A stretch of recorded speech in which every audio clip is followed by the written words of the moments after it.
The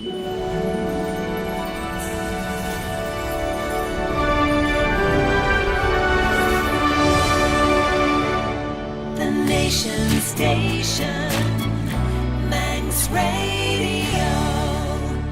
Today marks the centenary of the end of the First World War, a conflict which included soldiers from around the globe and cost the lives of over 9 million of them between July 1914 and November 1918. On today's programme, we'll explore the direct impact the war had on the Isle of Man and the origins of the conflict and how it unfolded. The Great War centred around the battle for control of power in parts of Europe between the Allied powers, which included Great Britain, France, Russia, Italy, Japan and the United States, and the Central Powers, which included Germany, Austria-Hungary, Bulgaria and the Ottoman Empire. But what was the catalyst for the conflict in the first place? Ronald Barr is a professor of military history. Between the 1890s and 1914, you have two armed alliance systems that had been created. There was something called the Triple Alliance, which was an alliance between Germany, Austria-Hungary and Italy. And you had an alliance called the Triple Entente, which was between France, Tsarist Russia and Great Britain. And the war itself was triggered by the fact that a Serb nationalist, a guy called Gavrilo Princip, shot the Archduke Franz Ferdinand, who was the heir to the Austro-Hungarian throne. And obviously that provoked the Austro-Hungarians, or the Habsburgs as they sometimes known the Habsburg Empire, to try and crack down on the Serbs. And the Serbs, of course, historically and ethnically, are very, very closely aligned to Russia. And so the Russians responded to all of this and then began to provide support to Serbia. So you then have the Russians being drawn into this, which then triggers then the Austro-Hungarians looking to their partners, the Germans. And so very, very quickly, because of these alliance systems, the conflict starts to spread outwards. And at that stage, it's essentially within Europe or the European area, but it became an almost global conflict. How did it expand out there? Well, the reason it expands so quickly is because the German military planners had a significant problem with the Triple Entente. You have France and Great Britain on one side and Russia on the other side from a German perspective. So you've got potential enemies both in front of you and behind you. Now, the German military planners had reasoned that Russia, although it was capable of fielding millions of soldiers, would take at least 3 months to get those armies fully mobilised. Russia at that time had a very, very poor road network and a very, very poor rail network. So although they had large numbers of soldiers, it would take them that amount of time to actually be able to be used. So the German military planners realised that if a conflict was triggered between the Triple Entente and the Triple Alliance, they needed to knock France out of the war within 8 to 10 weeks.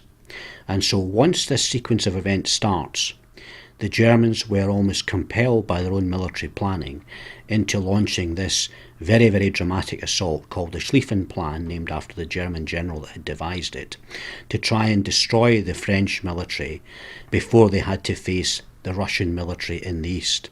And they weren't concerned so much about British military power, because Britain's power rested with the Royal Navy, which was the largest navy in the world at that point.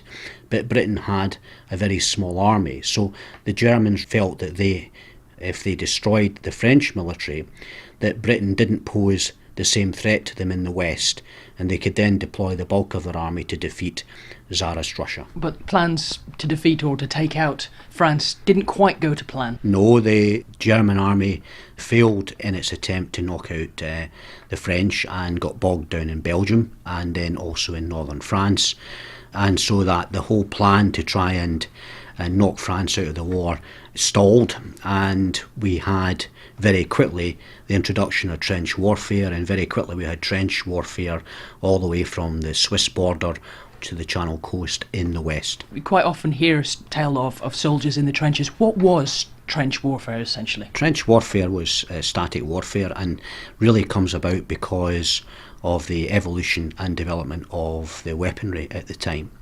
One of the things which is interesting about this is that, rifled weapons and the technology of industrialisation meant that you had artillery and rifle weapons that could fire much more rapidly, were much more accurate weapons. I mean, typically, if you take a rifled weapon, you're looking at a rate of fire that's about 5 times more than a musket could manage.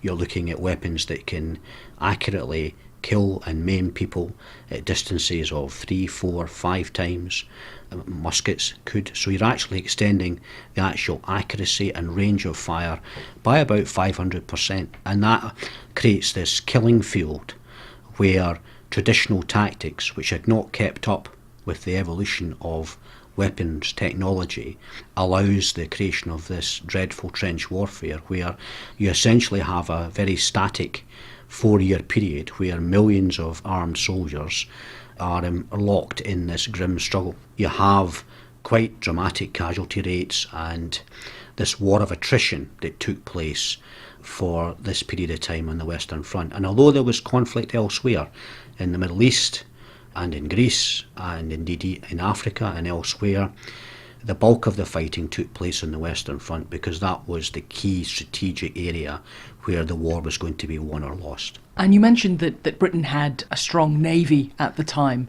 and that, although didn't play a part on the Western Front as such, it did play a part in the war. Yeah, the navy is really important because one of the things that Britain did was they adopted a strategy of blockading Germany. So there was a blockade set up between Norway and Scotland, and there was a blockade set up, in the Mediterranean through Gibraltar.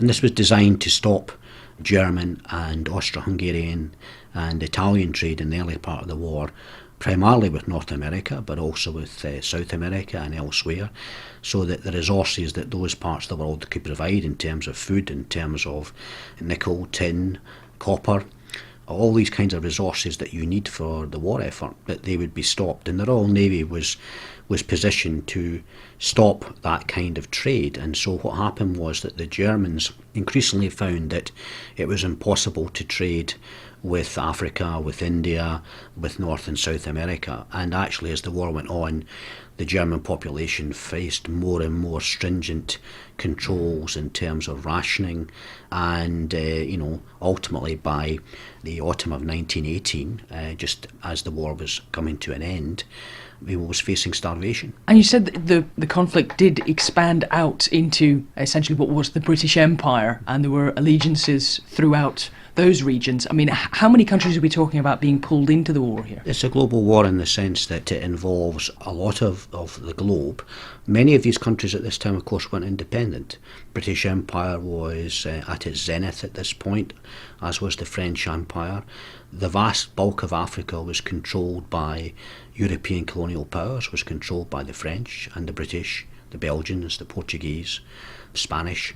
And so there was some conflict in Africa. So, for example, Germany had 1 or 2 colonies, most notably Cameroon, but also present-day Tanzania.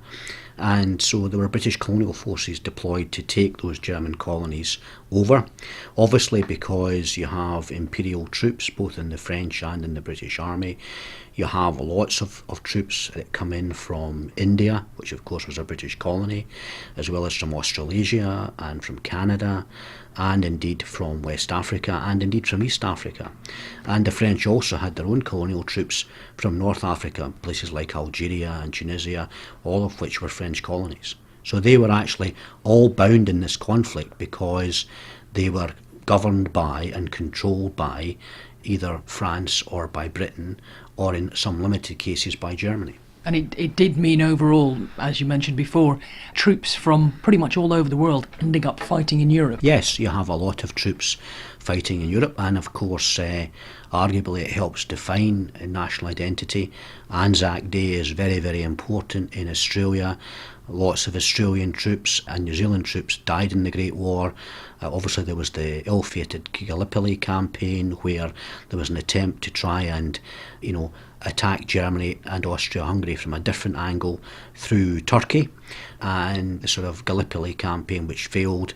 Many troops from Australasia died in that conflict, and it became actually a symbol of Australian nationalism. And even today, the Australians are very proud of the whole Anzac contribution, and I think arguably it helped define that Australia and New Zealand should be independent, and defined their national identity in that space. And another nation that did join the war, much like in World War II, a little bit later, was America. I mean, they played a fairly key role in the conflict and the end of the conflict. The United States had a difficult role in this because, they were supposed to be neutral. But in reality, they went along with the British naval blockade and allowed their ships to be stopped in the open sea, which is against international law.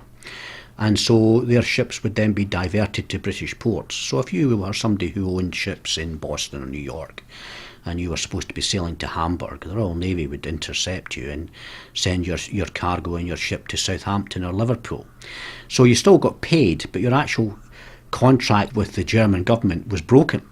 And the fact that the Americans went along with this British blockade was actually in contravention of international law.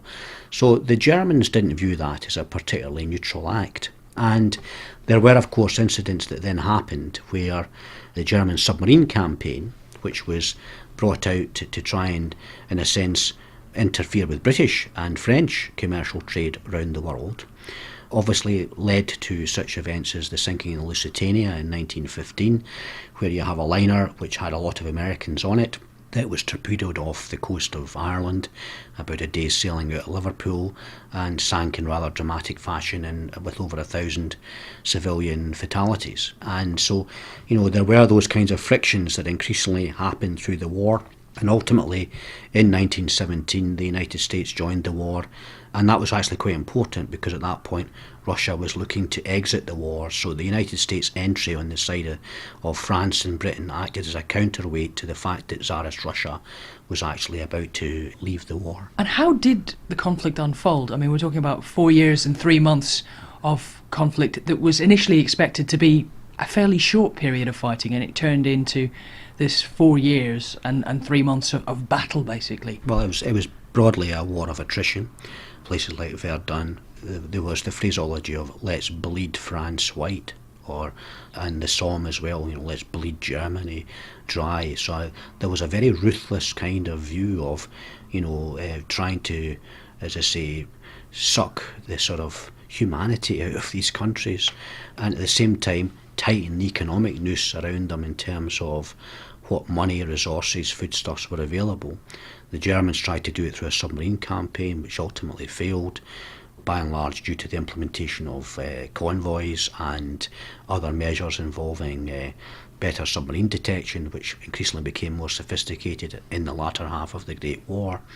And the sort of way in which it was really a slugfest in that capacity in terms of who was prepared to lose the most soldiers and whose economies could withstand the sort of attempt to try and constrain their trade with the rest of the world. Not so much in the early stages of the war, but certainly as the war wore on, a lot of the people who were fighting weren't volunteers, they were conscripted. A lot of them were conscripted, and what's one of the very interesting things is if you actually look at posters, if you look at recruitment posters for the war, they start off very jingoistic and very patriotic at the beginning of the war. And then they start to, move into, calls for, supporting the country. And then at the end of the war, you get almost this emotional blackmail. There's a very famous poster which is, "Daddy, what did you do in the war?" So you get to the level of almost emotional blackmail. And you can actually see from the posters this kind of transition as the war goes on. You get this initial jingoistic approach, lots of people very keen to join up, thinking the war's going to be over by Christmas. This is going to be something that's going to be heroic, interesting, exciting for some people in their late teens, early 20s, and that it would all be over by Christmas and this would be some wonderful adventure. By the time you get to year 4 of the war, nobody's thinking that, and that's when you have to have enforced conscription, and it's an entirely different attitude from where you are in 1914. And in terms of the war coming to an end, what were the events that led to that? I mean, how did it all conclude? The kind of conclusions and outcomes from the war are actually quite profound. On a political level, you have firstly Tsarist Russia, which by 1917 was in a disastrous state.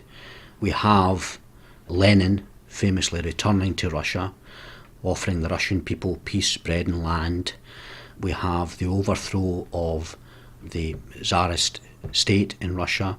The Tsar and his family, of course, were infamously shot. And we have the creation of a new communist state in Russia. So that in itself is very profound because Tsarist Russia goes back hundreds of years. And suddenly the Romanov dynasty and all of that is terminated by the Great War, and we have a new communist Russia that's created. Now, in order to do that, Lenin had to cede a range of territories to Germany, which ultimately were going to become independent, including the Baltic states, Latvia, Estonia, Lithuania. We see also Finland emerging as an independent state. So there was to be quite a change in this whole area in terms of how Europe was defined. I mean, so you have the end of Tsarist Russia. You have the end of the Ottoman Empire. What was the vast Ottoman Empire controlled by the Turks that included Saudi Arabia, present-day Syria, Iraq. Much of the Middle East as we know today was actually controlled as part of the Turkish Empire, the Ottoman Empire. All of that comes to the end in 1918, and we have the creation of the modern state of Turkey that we know today.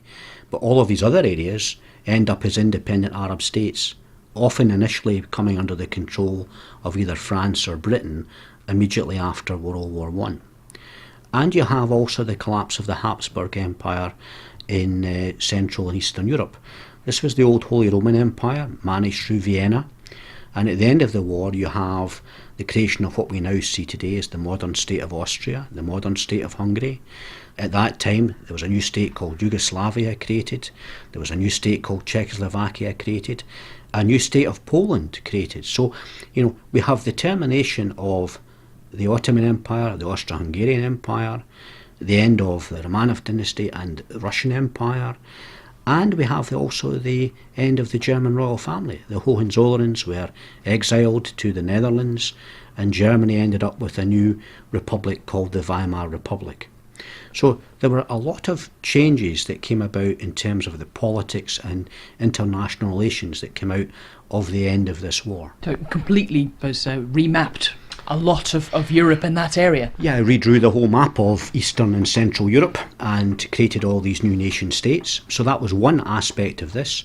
Paradoxically, the British and the French empires came out even larger at the end of the Great War because they now controlled and managed the former German colonies and were actually increasingly involving themselves in these new Arab states such as Saudi Arabia because of the early interest in oil and other resources. So the British and French empires, if anything, came out of the war even larger than when they started the war. Meanwhile, you also have in the United States this desire initially for some international settlement.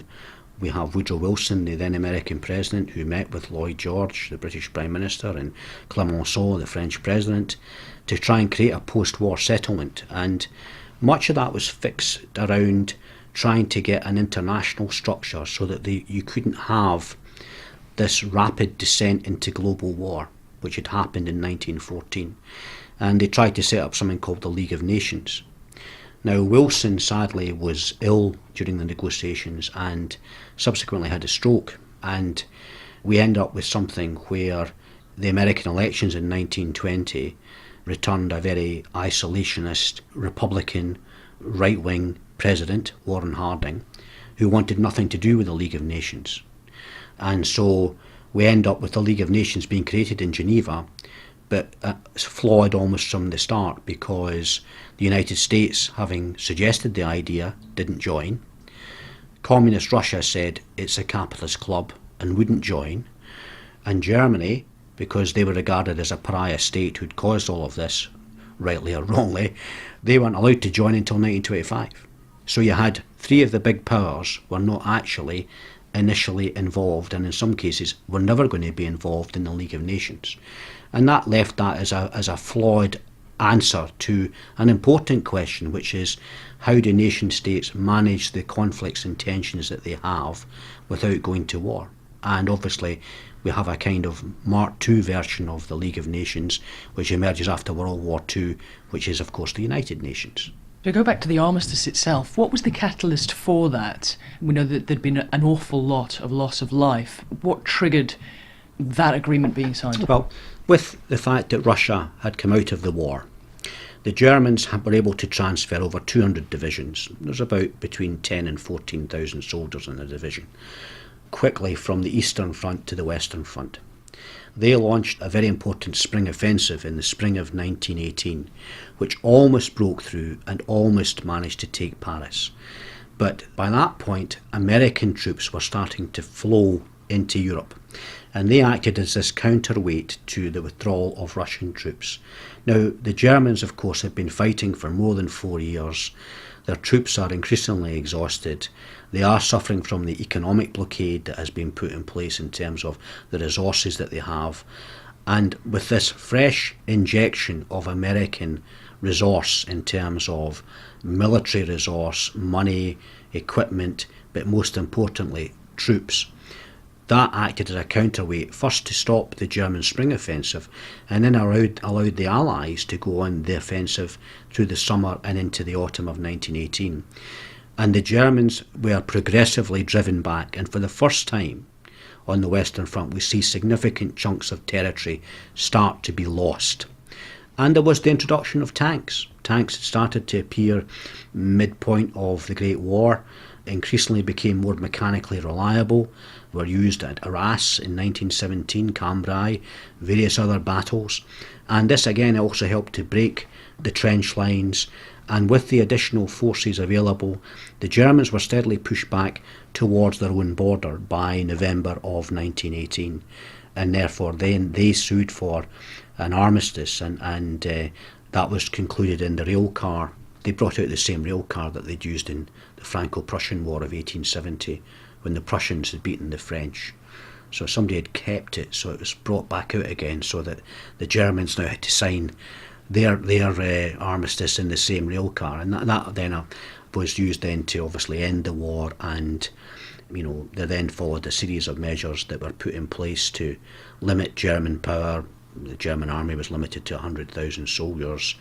They weren't allowed to have a navy initially, and they lost various territories. They lost Schleswig-Holstein to Denmark. Alsace-Lorraine was returned to France, having been captured in 1870. The territory was lost to create the new state of Poland. Territory was lost to what was then Czechoslovakia. So Germany lost various elements, but probably the most controversial thing of all was the payments which were to be made by Germany in terms of reparations, because it was deemed that they had been responsible for the war, and many in Germany resented that. And after the war, many other liberal politicians and others came to think that that had been a punitive measure that had been placed upon Germany. Sadly, it wasn't the war to end all wars, because of course civil war continued in Russia for another 2 years after the armistice between the so-called Reds, who were the Communist Army under Trotsky, and the Whites, who were those who wanted to protect the role of the church and also reinstate the Tsar in some form or other. And those conflicts continued both in the east and also in Western Russia for a further 2 years. Professor of Military History Ronald Barr. After the break, we'll be discussing the impact of the First World War on the island, its people and its politics. The Nation Station, Manx Radio. On the programme today, to mark the centenary of the armistice, we're exploring the origins and outcomes of the First World War and its impact here on the Isle of Man. More than 8,000 men from parishes from around the island enlisted to fight. 1,165 lost their lives, and nearly 1,000 more were left wounded. Matthew Richardson is Curator of Social History for Manx National Heritage and author of the book This Terrible Ordeal, which charts the experiences of those fighting in the conflict and those on the home front. Manx involvement in the First World War was incredibly intense. I mean, you've got, on the one hand, Manx servicemen going off and fighting on battlefields all over the world, but also, like a number of other maritime communities, the Manx played a huge part in the war at sea. But probably uniquely in the British Isles, or certainly uniquely in the British Isles, the Manx population at home were heavily affected by the fact there were two large internment camps located on the Isle of Man where thousands of enemy civilians were interned. And in terms of Manxmen fighting in the conflict, What sort of numbers are we talking about? What impact did it have on the population of the island? Well, one of the official figures says that there's 82% of the available male population went to war, which is a huge number. You can read these statistics all sorts of different ways, but one of the figures I've seen is that the Isle of Man had the second highest participation in the First World War, other than I think New Zealand, as a percentage of its available male population, which is a huge thing for a small place like the Isle of Man. And was this all volunteers? Up to 1916, yes, it was, but then Tynwald introduced, quite controversially, the conscription bill that had been introduced in England, the 1916 Military Service Act, didn't apply to the Isle of Man, had to be introduced separately by Tynwald, and there was considerable disquiet and opposition to it, has to be said, here at the time. We look at the Isle of Man itself. Before the war was actually declared, what state was the Isle of Man in? What was it like living in the Isle of Man? Well, the island was in the midst of a holiday boom. I mean, 1914 was set to be a record year for visitors. Visitor numbers have been rising year on year throughout the Edwardian years, and everybody's expecting the 1914 season to break all records, which it would have done had the war not intervened. So on the surface, the island was booming, everybody was making money, the holiday trade. Douglas was the holiday capital of Britain, but there were undercurrents at the same time which suggested that all was not well. In particular, it was the position of Lord Raglan, who held enormous power. I mean, somebody said that Raglan held more power over the people of the Isle of Man than King George V held over his people in the United Kingdom.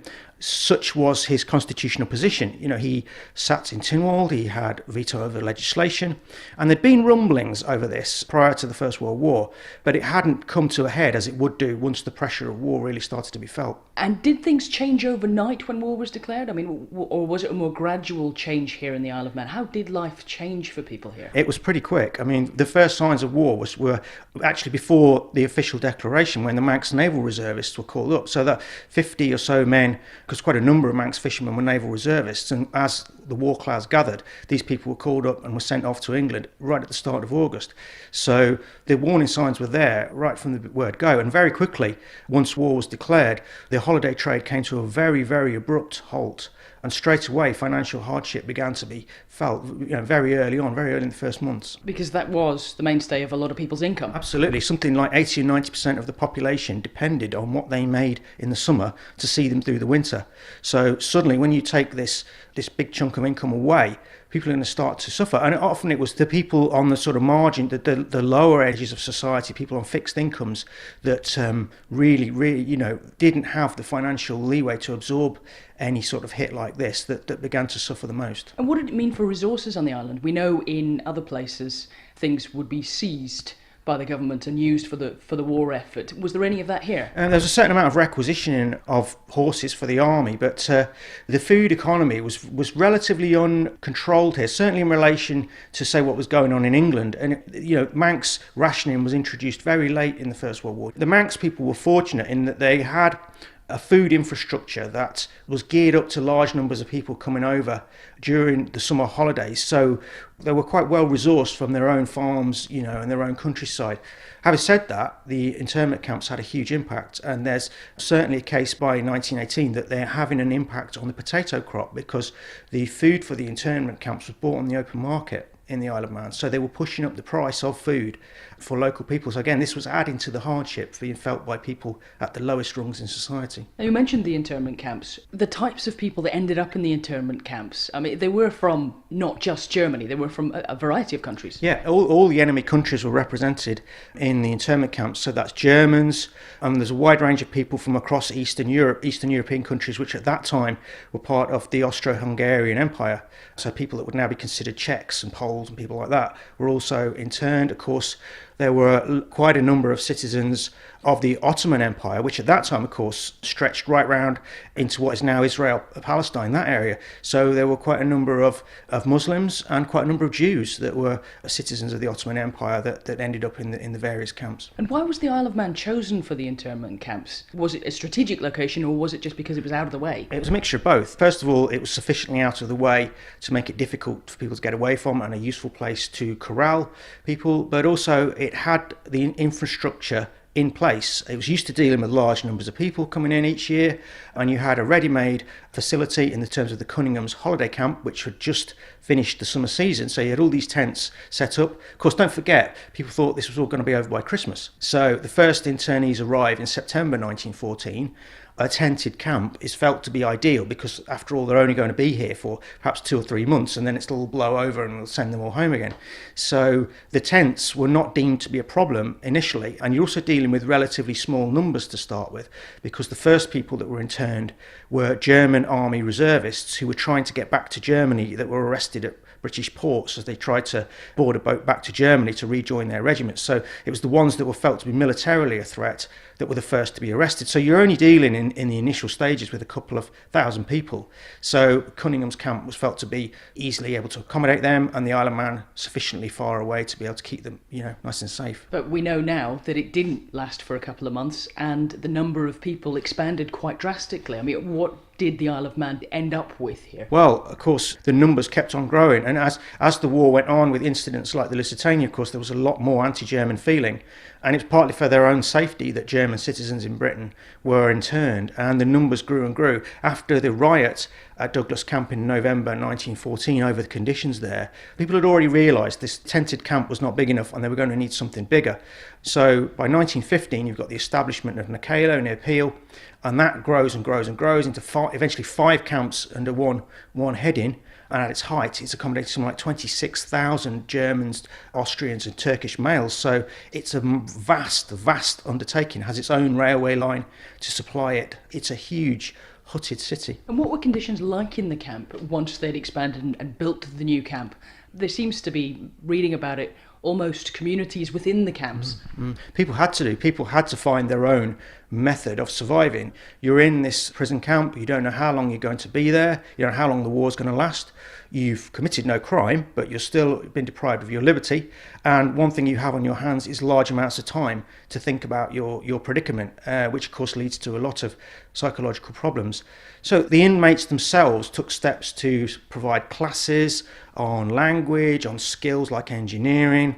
They went to a lot of effort to set up theatre groups, which not only provided an entertainment in terms of performance, but also provided an occupation in terms of building the sets and making the costumes and writing the scripts and producing the plays. So all of that kept people busy. But also the Quakers were involved in setting up workshops which allowed the men to create furniture and handiwork and craft work that could be sold outside the camp. So it both had the benefit of keeping them busy and also providing a small stream of funds for them. Now, while all of this was happening in the internment camps, what was the feeling like? What was life like for people outside those camps living in the Isle of Man? Well, the dominant aspect, I would say, of the Homefront on the Isle of Man in the First World War is the worsening constitutional crisis, the growing feeling of anger against Lord Raglan, who was a very small C conservative man, very intransigent, wouldn't listen to any of the appeals for help from the boarding house keepers that have had their livelihood taken away from them, yet they're still receiving rate demands. They're still being expected to keep up with their financial commitments. They're appealing to Tynwald for help, but they're getting nothing. Lord Raglan isn't interested. So there's a growing sense of anger and the growing realisation that there's no democratic means of removing this Lieutenant Governor. They've had this man appointed on them from London. He wields enormous power, and there's nothing they can do. And you get the development of the War Rights Union under Samuel Norris, who's exclusively campaigning against Raglan, and he says one famous passage, in the Isle of Man, Raglan was Caesar. This is how much power he exerted. And by 1916, there was so much ill feeling that a sod of earth was thrown at Lord Raglan at the Tynwald Day ceremony. Absolutely unprecedented. Never happened before, never happened since. Such was the level of anger. What did that manifest in terms of changes in the Isle of Man? Well, a big development is the growth of the trade unions. It's interesting, at the start of the First World War, the Isle of Man was very ununionised compared to places across in England. As the war goes on, the Workers' Union sets up a branch over here. It's the forerunner of the Transport and General Workers' Union. And by 1918, the Isle of Man is very, very unionised. The Laxey miners have all formed a branch. Other branches have been formed. And by the time you get to 1918, Lord Raglan's been challenged by Alf Tear, who's the leader of the Workers' Union. And when Raglan decides he's going to remove the subsidy on bread, so they lose what's called the 9-penny loaf, the loaf that was affordable for most working people, the Workers' Union organises a general strike, 1918 general strike, and absolutely humiliated Lord Raglan. Tynwald Day had to be cancelled, everything stopped, trains, the steam packet ships in the harbours couldn't sail, the whole Isle of Man ground to a complete halt. And Raglan was absolutely humiliated, had to retreat on the 9-penny loaf, and reinstate it.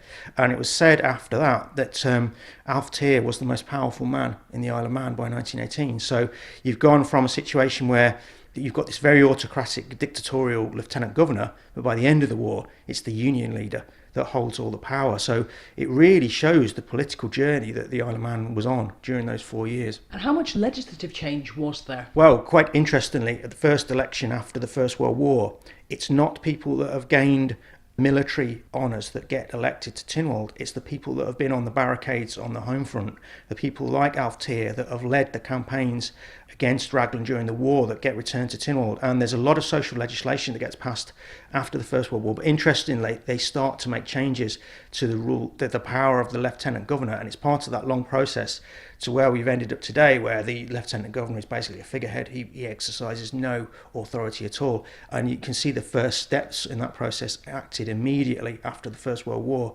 when Tynwald is determined that they're never going to be put in that position again, where a man appointed from London has complete authority over the island. Now, in terms of the home front, we know across the water that women played quite an important role in the war effort, behind the scenes, if you like. But was it the same here in the Isle of Man? Absolutely. It's quite different from the way it happens in England, though. What happens in England is you've got this industrial base that's already set up, all these factories, engineering works, where the men have suddenly gone off to war, and women step up into their place to continue the operation of the factories. On the Isle of Man, there was, really speaking, no heavy industry at all. Most of the women, there were a lot of women already in work, but it tended to be in the boarding house industry as maids, cooks, that kind of thing. And they are the people that have been thrown out of their work by the collapse of the tourist industry. So the war industries that set up on the Isle of Man, and there are quite a few, there were at the Derby Castle, they were making socks for soldiers, and there were other war industries as well. And they've been created largely to soak up this pool of female labour. These women don't have any welfare state to fall back on. So these war industries that are established on the Isle of Man are provided to help the women who are otherwise out of work, rather than women going into pre-existing factories. So it's a slightly reverse situation from what you get in England. And we know the Isle of Man has a strong maritime history. It had quite a big fleet of steam packet vessels at the time. What impact did the war have on that? Huge impact. I mean, many steam packet sailors were Royal Naval Reservists.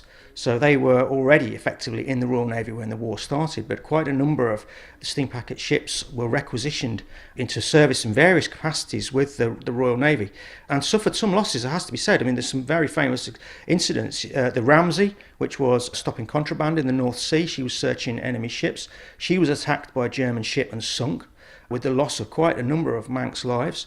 You've got the Ben McCree, which was very famously involved in the Gallipoli campaign. She was converted to a seaplane carrier, and one of her ships sank, the very first ship to be sunk by an aerial torpedo. So she played a part in history, and again was lost later in the war on war service. And then the King Orry played an important part, again, searching for contraband in the North Sea. Not glamorous work by any means, patrolling day and night in all weathers, but enforcing that blockade of Germany, which was it's almost the unseen aspect of the First World War. People tend to think of the First World War as being fought in the trenches, but actually it was the blockade at sea which deprived the Germans of raw material and deprived the German people of food, which many people say really brought the First World War to an end. But we know the island is surrounded by the Irish Sea. How dangerous a stretch of water was that? Tremendously. Again, a lot of people aren't aware of the maritime dimension of the First World War, but the German U-boat fleet tried very, very hard to strangle, but they were trying to do the same thing to us as we were trying to do to them, basically. They were trying to cut off our supplies, and the German U-boat fleet was very aggressive, and the Irish Sea was a place they thought offered easy pickings. I mean, they torpedoed the Lusitania in 1915. Of course, the Wanderer, Manx fishing boat from Peel, was the first on the scene there. But that's only one illustration of how dangerous the Irish Sea was. It was infested with U-boats because most of the shipping in and out of Liverpool had to go through the Irish Sea, so it was easy for them to hang about and pick off liners and other supply ships as they came through. But in terms of the Manx people trying to make a living from the sea as fishermen, it was a very, very dangerous time because the German U-boat captains, they thought that fishermen were the eyes and ears of the Royal Navy. They thought they were spies, effectively, on the sea. They took a very dim view were fishermen, and if they could sink a fishing boat, they would have no hesitation in doing so. And there are several well-documented cases of Manx fishing boats, like the Girl Emily, which was another Peel fishing boat, where a German U-boat surfaces alongside them and proceeds to shoot the fishing boat up with serious consequences. And that happened on more than one occasion. And broadly speaking, people in the Isle of Man were not in support of the war, but certainly in support of Britain's efforts within the war. Did that change over the 4 years? It's very interesting. People's reaction to the First World War at the time was really like a kaleidoscope of different shades of opinion. The more you look into it, the more you realise this, because yes, on the surface and superficially indeed, the Manx people are wholeheartedly patriotic. They've got sons fighting in the army. They're 100% behind Britain's war effort. They think that the Germans are wrong, that the Germans need to be beaten. There are threats to the security and peace of Europe. So yes, there is massive support for the war among the Manx people. At the same time, there's a lot of disquiet about what is going on, what the impact of the war at the home front is, and that ranges from things like the way that Lord Raglan is running the island through to the way conscription's being imposed. And there's a lot of unease about conscription that is being imposed. Firstly, the way it was imposed in the first place by Tynwald, which a lot of people were unhappy about, and secondly, the way it was implemented, and that it was felt that certain people were able to get out of it if they had. I mean, one example is that rich farmers were able to buy a smaller farm and put their son in charge of it, which effectively exempted him from military service. Then the military authorities tried to come for the blacksmiths and conscript the blacksmiths. Well, the farmers say, without them, we can't operate our farms. And, the farming is going to be a crucial element of victory. And if you take the blacksmiths away, we can't farm our land. So there's huge battles on the home front about how the war is being implemented. Certain people feel that other people are taking more of the burden than others. So, yeah, while there's no question that there was widespread support for the war, there was a lot of discontent as well. And in terms of the impact it had on the island, is it 1 in 10 of those who went off to fight, either as volunteers or as the result of conscription, didn't come back? I mean, you're talking about relatively small communities in the Isle of Man, a much lower population than we have now. Yeah. What was the impact? I mean, how was it felt here? Absolutely devastating. I mean, there can't have been a family that wasn't affected by the war. Every single family would have lost at least one member. And there's one incident of a family that I came across where the mother lost all 3 of her sons. This is a huge thing for people to bear. I mean, it's a curious thing, but it was so widespread, having lost a loved one, that it almost gave these people a sense of solidarity, that so many people were in the same boat, having lost a son, that everybody knew how it felt. But people never spoke about it. It's very strange that people of younger generations grow up saying, well, I only found out that my great uncle was killed in the First World War many, many years later because nobody spoke about him. And I think it was so painful for families to discuss a family member who died that they were just never discussed. And that's a common occurrence. And when the war ended, we know at the end of the Second World War, there were celebrations and it was publicly celebrated. Was there a similar sense of relief or joy at the end of the First World War? Celebrations at the end of the First World War are very muted.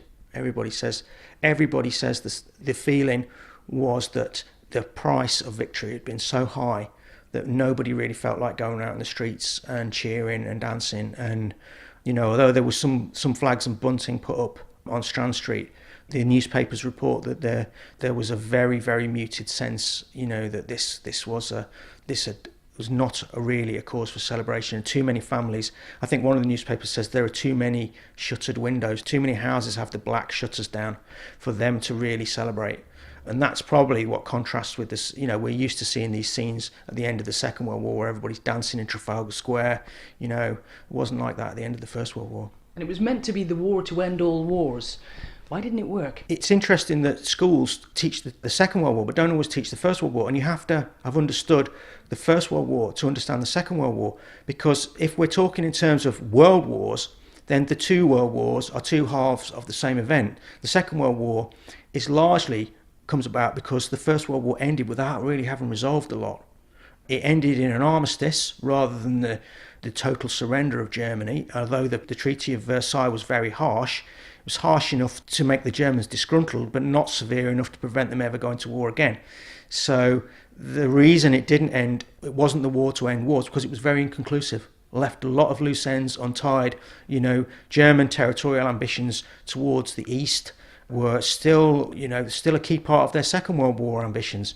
So it's important to see the two wars of the 20th century as two halves of the same event, I think. Curator of Social History for Manx National Heritage and author of the book This Terrible Ordeal, Matthew Richardson, bringing to an end today's edition of Sunday Opinion, marking the centenary of the end of the First World War. Manx Radio will continue its commemoration of the Isle of Man's role in the conflict with the drama For the Fallen at 2 o'clock this afternoon, followed by coverage of the National Service of Remembrance from St John's. But from Sunday Opinion for this week, goodbye.